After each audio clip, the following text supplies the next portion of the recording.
Bonjour. Bonjour. Merci de nous recevoir ici à Madrid, au centre d'entraînement de Madrid. Là, maintenant, vous faites partie de la maison.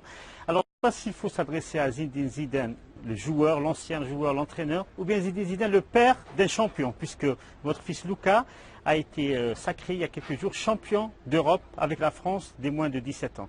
Votre sentiment déjà par rapport à ce sac? Mon sentiment, c'est pas l'entraîneur que vous parlez surtout au papa. Papa qui est content, qui est fier de ce que son fils a fait sur le terrain. Parce que le papa, il n'a pas fait mieux.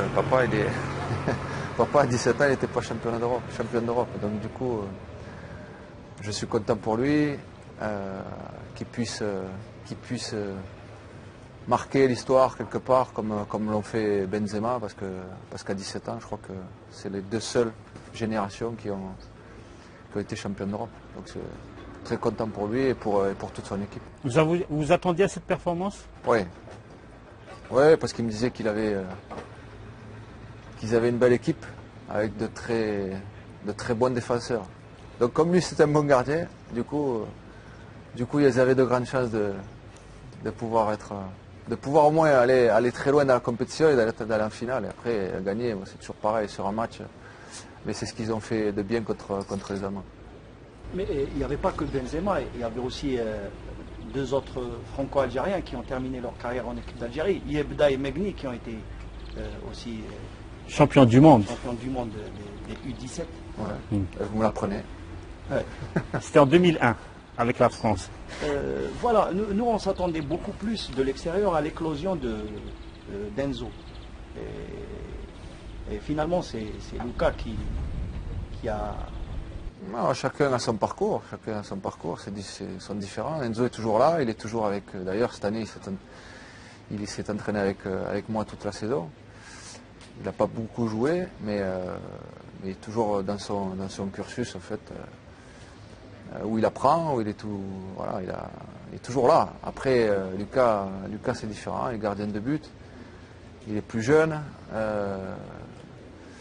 Et c'est un autre rôle, mais ils sont toujours, enfin j'en ai 4 ici, ils sont tous les 4 au club. Donc voilà, il y a Enzo, il y a Luca, il y a Théo, il y a Elias, donc ils sont tous les 4 là, chacun a son... Peut-être que Enzo, il aura une éclosion retardée comme son père. Peut-être, pas comme son père, non, parce que moi j'ai... Il doit être retardé. Moi j'ai pas tardé beaucoup, mais par contre, comme vous le dites, ça peut-être ça prendra un peu plus de temps pour Enzo, mais il est en train de bien travailler. Il a les qualités pour faire quelque chose, après c'est l'avenir qui le dira. Vous avez l'expérience des finales, vous avez disputé 2 finales de Coupe du Monde, 1 finale de Coupe d'Europe des Nations, des finales de Ligue des Champions. Est-ce que, en vertu de cette expérience, vous avez donné un conseil particulier à Luca la veille de sa finale contre l'Allemagne? Là, pour le coup, aucun conseil. Le seul conseil que je lui donnais, c'est qu'il profite des moments, parce que ça va tellement vite, qu'il profite bien de sa compétition, qu'il profite bien de ce qu'il va faire avec ses copains. Tout simplement, après, conseil sur le terrain, c'est très difficile en fait pour moi de donner un conseil à un gardien de but. Mais on peut dire qu'il a hérité de vous, en plus du physique bien sûr, le culot, parce que tenter une Panenka à son âge, vous l'avez fait en finale de Coupe du Monde et lui il l'a fait à 17 ans. Ouais, mais moi avec le même résultat. Moi j'ai pas avec le même résultat, donc en fait je pense qu'il ne va plus recommencer.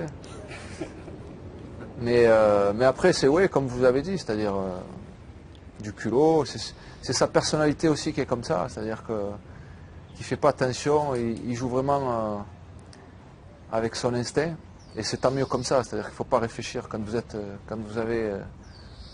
c'est déjà compliqué pour des jeunes joueurs, quand vous faites une compétition, lui il a le nom en plus qui vient rajouter la difficulté. Donc du coup, voilà, il ne s'est pas posé de questions, on n'en a même pas parlé. Il a pris cette décision, il a voulu faire une Panenka.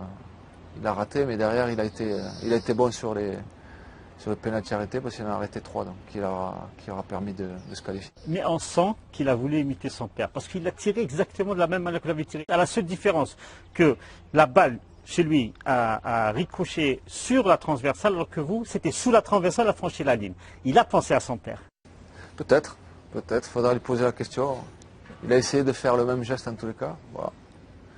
Il n'a pas eu la réussite escomptée, mais bon, c'est pas bien grave. Il n'y a pas eu de conséquences derrière. Vous avez été cette année entraîneur en chef pour la première fois. Quelle est la différence fondamentale entre être joueur sur le terrain et entraîneur en chef, pas adjoint? Ben, vous êtes responsable. Ce qui change en fait entre un adjoint et un entraîneur numéro 1, c'est que vous êtes responsable, vous êtes le seul responsable à bord. Et ce qui change avec le joueur, c'est que quand vous êtes joueur, vous vous occupez que de vous. Enfin, moi, je m'occupais un peu des autres quand même.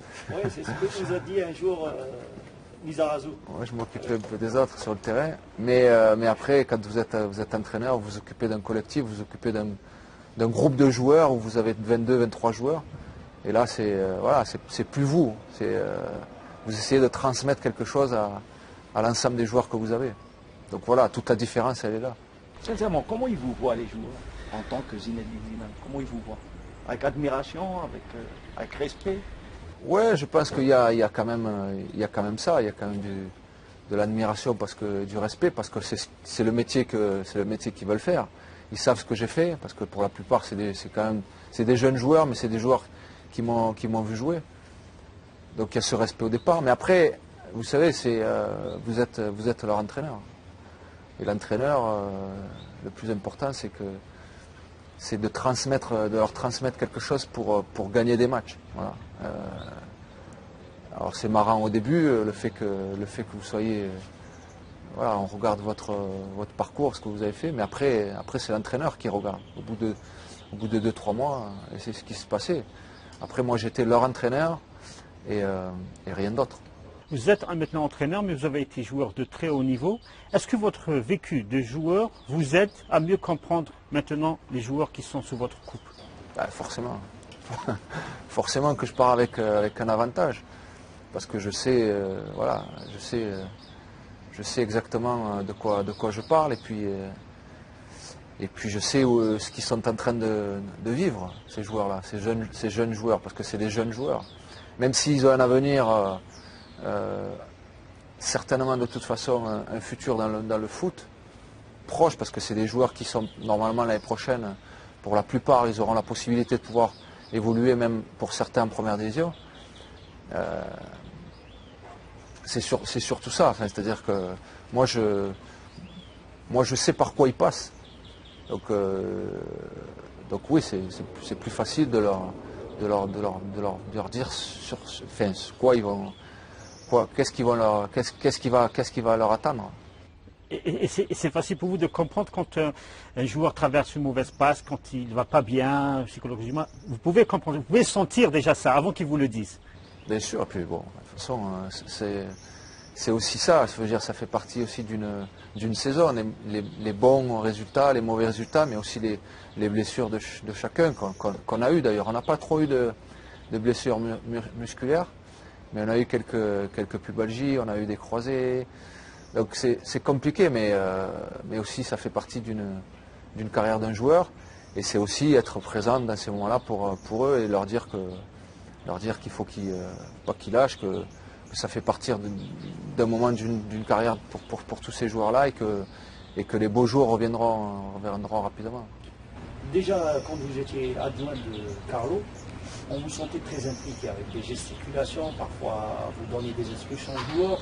Est-ce que vous vous prépariez à être entraîneur en chef ou est-ce que c'était spontané, c'était votre... J'étais dans mon rôle quand j'étais entraîneur adjoint. Et puis je me préparais à être un jour numéro 1 parce que l'idée c'était celle-là.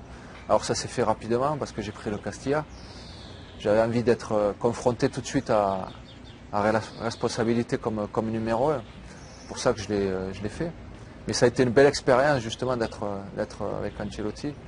Second, pour pouvoir un jour, quand je serai numéro 1 avec une première équipe, me rappeler de tous ces moments-là. Les jeunes, c'est quand même différent. On n'est pas avec des professionnels, donc les jeunes, c'est un autre rôle. Et c'est ce que je voulais connaître aussi avant de prendre une équipe de première division. Donc vous avez commencé par la difficulté. C'est plus difficile de gérer des jeunes. Oui, beaucoup plus difficile. Même si certains entraîneurs, des anciens joueurs avec lesquels je jouais, m'avaient fait part de ce truc-là, en me disant que les jeunes c'était beaucoup plus difficile. Mais je savais où je tombais aussi.